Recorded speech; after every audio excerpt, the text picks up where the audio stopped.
दोस्तों घरेलू हिंसा का सीधा सीधा सा मतलब होता है घरों में होने वाला अत्याचार। और घरेलू हिंसा को रोकने के लिए साल 2005 में घरेलू हिंसा कानून बनाया गया था दोस्तों। और किसी महिला के लिए उसी के घर में स्वास्थ्य, सुरक्षा, जीवन पर संकट पैदा करना, आर्थिक नुकसान पहुंचाना, यौन शोषण करना, महिला को खाना न देना, तिरस्कार करना, गाली गलौज करना, किसी से मिलने न देना, मायके वालों को ताना मारना, दहेज की मांग करना, शक करना, मारना पीटना, घरेलू खर्च न देना जैसी तमाम चीजें दोस्तों घरेलू हिंसा के अंदर आती है दोस्तों। और इसके अलावा आईपीसी की धारा 498A ये विशेष रूप से विवाहित महिलाओं को उनके पति और उसके परिवार वालों की तरफ से की जाने वाली क्रूरता से बचाने के लिए कानून बनाया गया था दोस्तों, जिसका आजकल वर्तमान में दुरुपयोग भी अच्छा खासा हो रहा है दोस्तों। और साथ में ही दोस्तों घरेलू हिंसा के मामले लगातार देश में बढ़ रहे हैं और किसी न किसी रूप में महिलाओं को हर दिन हिंसा का सामना करना पड़ता है और कई बार ऐसे मामले दर्ज भी नहीं होते हैं दोस्तों। इसके लिए महिलाओं को समान अधिकार मिलना जरूरी भी है दोस्तों, बशर्ते कि इसके अगेंस्ट देश में जितने असली मामले उससे कहीं ज्यादा झूठे मामले दर्ज हैं, 90% दर्ज है,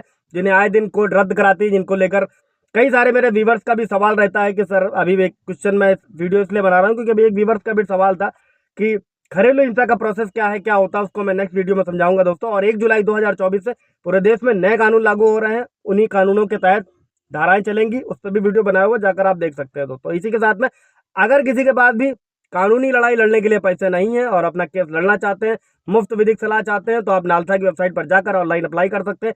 इसके अलावा डीएलएसए के ऑफिस भी जाकर आप अप्लाई कर सकते हैं अगर आप पात्र हैं तो दोस्तों आए दिन घरेलू हिंसा के मामले देखने और सुनने दोनों को मिलते हैं दोस्तों। और ऐसे ही मामले सुप्रीम कोर्ट ने महिलाओं के हक में एक बड़ा फैसला सुनाया और सुप्रीम कोर्ट ने कहा है घरेलू हिंसा की शिकार महिला के लिए घर का मतलब ऐसे घर से होता है दोस्तों जो पति के नाम पर भले ही ना हो लेकिन दोनों वहां साथ रह रहे हो। साधारण शब्दों में समझे दोस्तों कि बहू को सास ससुर या साझा घर में रहने का भी पूरा अधिकार है दोस्तों। और हम इसी केस के बारे में आज समझने वाले हैं दोस्तों कि घरेलू हिंसा कानून क्या है, पहले ये समझ लेते हैं और वो मामला क्या था जिसमें सुप्रीम कोर्ट ने महिला के हक में फैसला सुनाया दोस्तों। जय हिंद, नमस्कार, मैं एडवोकेट आशीष मिश्रा। तो लाइक कर दीजिएगा, शेयर कर दीजिएगा, सब्सक्राइब कर दीजिएगा ताकि इन्फॉर्मेशन आगे और लोगों को भी मिल सके दोस्तों केस क्या था, पति और पत्नी दोनों दिल्ली के थे, शादी के बाद से ही वो सास ससुर के साथ में रह रहे थे और कुछ साल बाद पति और पत्नी में झगड़ा होने लगा, मामला तलाक तक पहुंचा। बहू ने घरेलू हिंसा कानून के तहत पति के साथ साथ सास ससुर के खिलाफ भी केस दर्ज करा दिया। तो इसी के साथ में एक और सवाल लेते हुए चलते हैं। व्यूअर्स का मेरा सवाल था कि बहू सास के खिलाफ डोमेस्टिक वायलेंस यानी घरेलू हिंसा का मुकदमा दर्ज करा सकती है, तो क्या सास भी बहू के खिलाफ दर्ज करा सकती है? तो दोस्तों जवाब है हाँ, सास भी बहू के खिलाफ घरेलू हिंसा का मुकदमा दर्ज करा सकती है दोस्तों। अभी आते हैं केस में। तो दोस्तों सास ससुर ने बहू को घर खाली करने को कहा था और महिला ने इससे इनकार कर दिया था। इसके बाद ससुर ने बहू के खिलाफ ट्रायल कोर्ट में याचिका दायर की और ट्रायल कोर्ट ने फैसला सुनाया कि महिला बहू को आदेश दिया था कि वो 15 दिन में घर खाली कर दे दोस्तों। और इसी आदेश के खिलाफ महिला ने दिल्ली हाई कोर्ट में दरवाजा खटखटाया, वहां पे अप्लाई किया, हाई कोर्ट ने मामले को दोबारा रिवीजन किया, ट्रायल कोर्ट में भेज दिया और उसके बाद ससुर ने सुप्रीम कोर्ट में अपील करी दोस्तों, जो कि अब सुप्रीम कोर्ट का फैसला घरेलू हिंसा के मामले में आया है महिलाओं के हक में दोस्तों।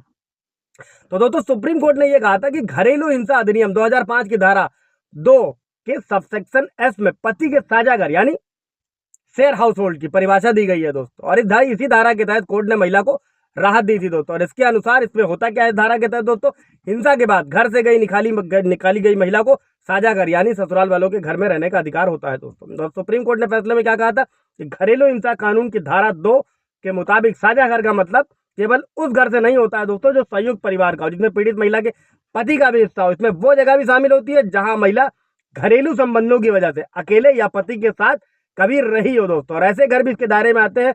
अगर पति ने किराए पर लिया तो वो भी घर इसके दायरे में आएगा दोस्तों। और सुप्रीम कोर्ट का यह फैसला 2007 के SR बत्रा बनाम तरुण बत्रा के मामले में उलट था दोस्तों। 2007 में इसके उलट जजमेंट था दोस्तों। इसमें कहा गया था कि साझा घर में यानी कि ससुराल वालों और रिश्तेदारों के घर में शामिल नहीं होगा, इन लॉज के घर शामिल नहीं होगा, वहां पे बहू का अधिकार नहीं होगा, बशर्ते कि इस जजमेंट में चेंज कर दिया गया था दोस्तों। इससे रिलेटेड कोई सवाल जवाब होगा पूछ लीजिएगा। Thank you.